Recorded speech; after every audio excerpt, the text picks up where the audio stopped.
What's up, y'all? I'm back out here on the range on what's gonna be another smoking hot summer day out here. Supposed to be up in the 90s again, and it is humid as can be. So I got out here pretty early this morning to try to catch some of this shade. I don't have any jelly testing on the agenda, but I am gonna be checking out this wacky new Keltec PR57 and see how this thing does. Y'all know this is a clip fed, so boom, we're gonna get her loaded up.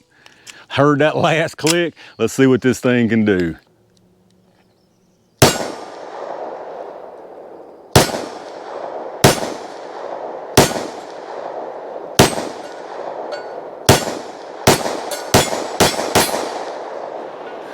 So I got all dings, but they ain't too tight of a group. Let's check this thing out. All right, let's take us a quick look at this thing, y'all. So once again, what you're looking at here is the Keltec PR57 double action only hammer fired 4-inch barreled fixed magazine 5.7 by 28. Now let me go ahead and preface anything I'm going to say as far as my opinion about this with the fact that this has nothing to do with any brand. I have nothing against Keltec. I like some of their weird stuff. I absolutely love their CMR 30. I love their KSG 410. Matter of fact, I've got to do an update video on that. I've got it set up nicely. So just get that out of the way firsthand. Anything I say as far as my opinion of this is nothing at all against Keltec. So it's not like I'm just a Keltec hater and I'm just automatically gonna talk bad. But with that being said, if you are a fan of this, yeah, I'm gonna talk bad. I'm gonna talk bad because let me tell you, just before I say anything else, there is absolutely no way, if I didn't want this thing for a review video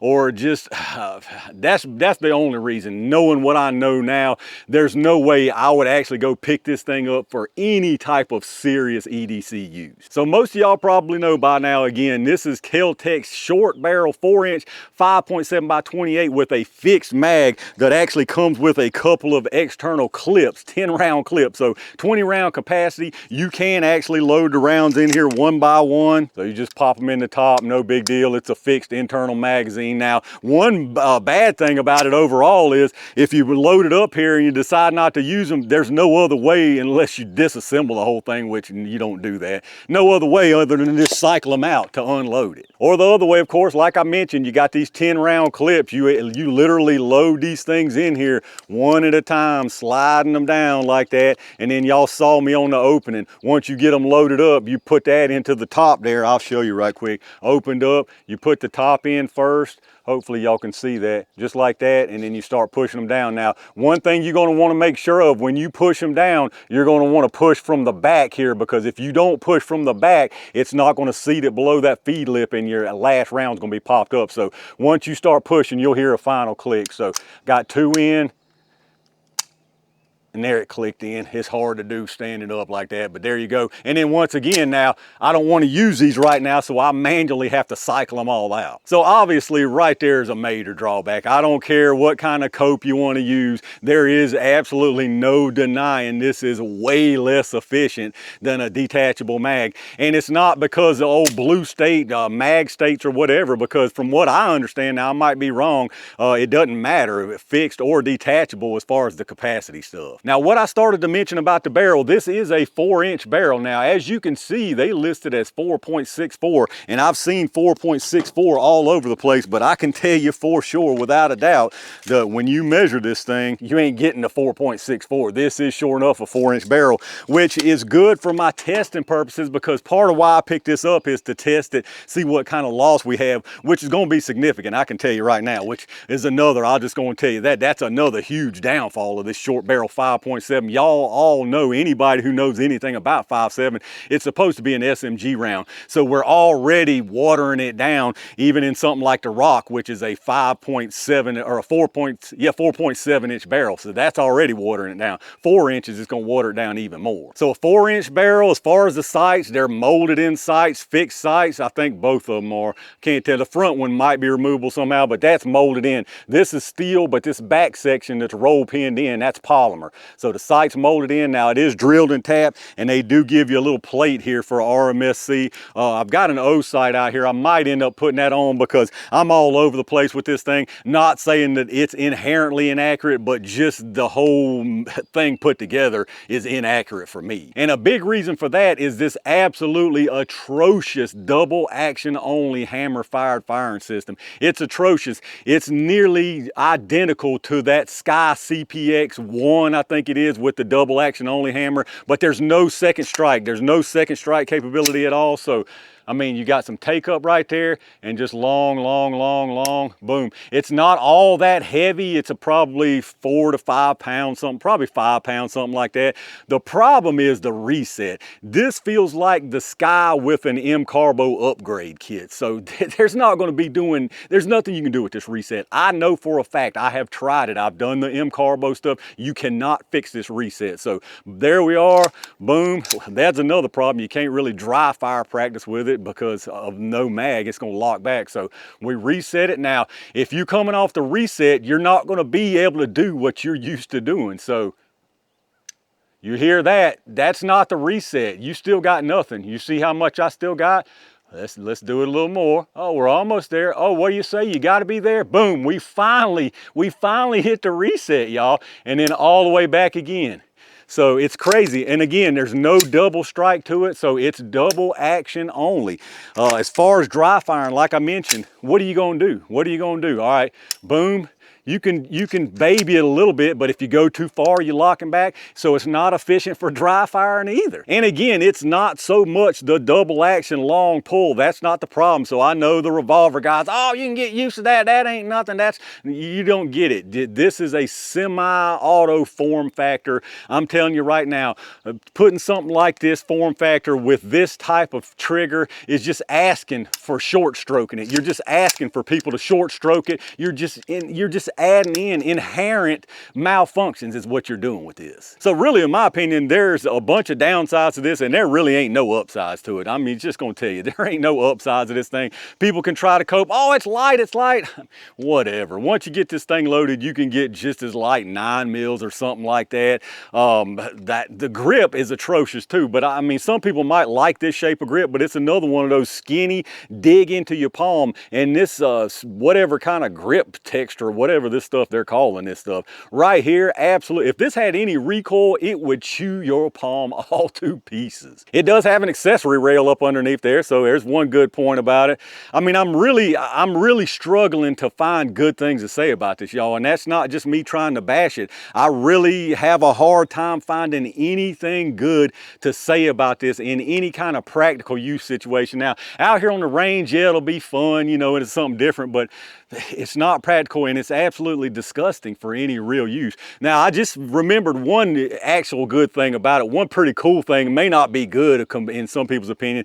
The actual field stripping to clean this is incredibly easy. I mean, incredibly easy. So we're completely empty there. All you got to do literally is push the trigger forward and slide it off the front, and it's taken down. So and then it's kind of similar to just your basic stuff. You've got a recoil spring assembly here. It's 2 of them, but they're put together, and then that's on a little trunnion is what they call it. It's like a little floating trunnion. So you pull that off, pop that off, and the barrel comes right out. So all I'm really going to do with it out here today is really just test a bunch of different types of ammo function. I'm going to do it mostly without the sight on it, but I probably will put O sight because, again, I'm all over the place out there with this thing. I've got some regular old Fiocchi stuff. Now, what I just used was this 40 grain VMAX, the FN loaded VMAX. So fed that absolutely no problem. That's the polymer tip stuff. So if it was gonna have any trouble, it would have been that. I've got those. I've got the Fiocchis here, the FMJs. I've got this 5.7 Defense stuff. I think these are HPs. I think they're lighter, like 30 grains. I've also got the 28 or the 27 lead-free FN stuff. I've got the gold dots. and I've got the critical defense. All right, let's see if this thing's picky about any of the ammo. I've got 10 rounds loaded in it. First 5 are critical defense, and then the last 5 are gold dots. So critical defense, the feeding with the polymer would probably be an issue if there was going to be one. I got a feeling this thing's going to run perfectly. It seems so far like it is anyway. I need to figure out where these sights are impacting at. I was just kind of rushing that first one, so let me see if I can figure it out on this steel right here. All right, I'm high. See, I'm hitting high with all of them, basically. I don't know if that's just me. See, I brought that down. No, I think that was high too. Let me try that bottle right there. No, there we go. That first one was me just rushing the trigger. It's best if, you know, if you're a revolver type of person, you can stage this thing. You know, you can see the hammer in the back even though it's internal. So you can kind of stage it. It's actually a pretty smooth travel. No. There we go. That ain't too bad. Uh-oh. Uh-oh. So that was, is that still the critical defense? Let's see which one that was. Oh, that was the gold dot. That was the gold dot. Was that the first gold dot? I'll have to look back and count. So now, see, you're in, well, no, I was going to say, now you've got to just manually put it back in here. So that was the gold dot. Let's give it a little tap here. Ooh. Will this thing not run gold dot at all? Let me get that one out of the way just in case it got kind of damaged. Let's see. All right, that one fed. Let's see what the rest of this mag does with it, y'all. See if I can get that old caffeine-free Pepsi. I don't know where that even came from. Boom, we got it. So these sights, I think it's, I'm having to hold a little bit lower than I'm used to, but they're really not bad, y'all. They're really not bad. All right, so it ran the rest of those gold dots. That's a little concerning. I kind of want to run, I'm pretty sure we got, I don't know if we got some setback or not. Let me take a look at this thing. All right, I actually loaded up 10 fresh gold dots in here. I didn't reload this other one. It didn't really get set back, but it is pushed sideways. It's crooked for sure, not seated well anymore. So we'll see what happens with these 10. I'm gonna try to get us a boom boom. I had one set up in that opening group, but for some reason it clipped the corner of it and flew off somewhere. I couldn't find it, but all right, no problem right there. So maybe it was just a one-time thing. Let's see if I can figure out this boom boom here.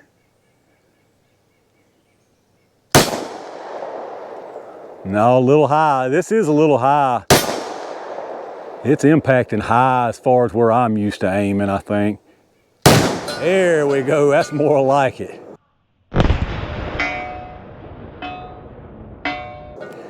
Maybe it's just me pulling. That's not really that far off. It is a little high though. Let's try to get that shaving cream.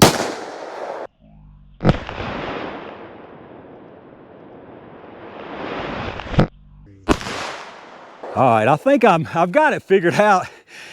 I'm gonna be honest with y'all, like I don't want to like this thing. I don't know why, but it's actually kind of fun. So far, this thing is actually kind of fun. Now, I still stand beside what I say as far as serious use. There ain't no way, but out here on the range, I mean, this thing's kind of fun. Let's see what we can do out there at 25, if anything. I don't feel too good about this. Ooh, I take that back. Son. Getting cocky now.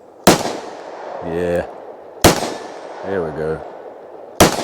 There we go. If you take your time and get a nice smooth squeeze and stage that trigger, that hammer, this thing ain't bad at all, y'all. All right, let's see if we can run us a nice little 20 round variety pack here. So we're gonna start out with, I'm gonna load them in reverse, obviously. So we're gonna start out with 5 of these PSA FMJs. These are 40 grainers. Now these have that black coating that's actually kind of tacky-ish feeling. So we'll see if these cycle. Then next I've got 5 Fiocchi FMJ 40 grain. Next after that, I've got 5 of the FN 27 grain lead freeze, and then we're gonna end it out with 5 of those 30 grain FN defense things, the new ones. So I'm gonna go ahead and put them in here on camera here. So again, the key is to put your thumb on the back right there. and you'll hear that last click. So you got one there. I mean, again, this is it's novel and it's neat out here on the range, but in a high stress defensive situation, ain't no way I'm wanting to deal with this. So there's first 10, here's the second 10. It's not really hard to push. You just got to make sure you get that last click on the back. And one thing I've noticed is, you know, you can't kind of bump your mag after you get loaded. So just make sure you give it a kind of bump on the bottom right there to seat them. Let's see what happens here. Boom, there's that first PSA black coated. So hopefully those don't give us any problem. Let's actually start out with the bottle in the middle there. Ah, that was a low, that was terrible. We're just gonna let it roll though. Let's see if I can get those little round plates. Not with that one, not with that one. There we go. I just need to take my time rushing out here. There we go. I tell you that's the key with these double action onlys. I'm sure most of y'all know. You just catch yourself rushing if you're used to a striker fired, and you gotta get that even squeeze and kind of stage a little bit and then go the rest of the way. Let me try another at the 20. How many was that, y'all? I've done a lost count. I was trying to keep count. I think we've done cycled through that first 5. I'm sloppy with it. There we go. Just sloppy, not taking my time. Let's see if we can get these shaving creams.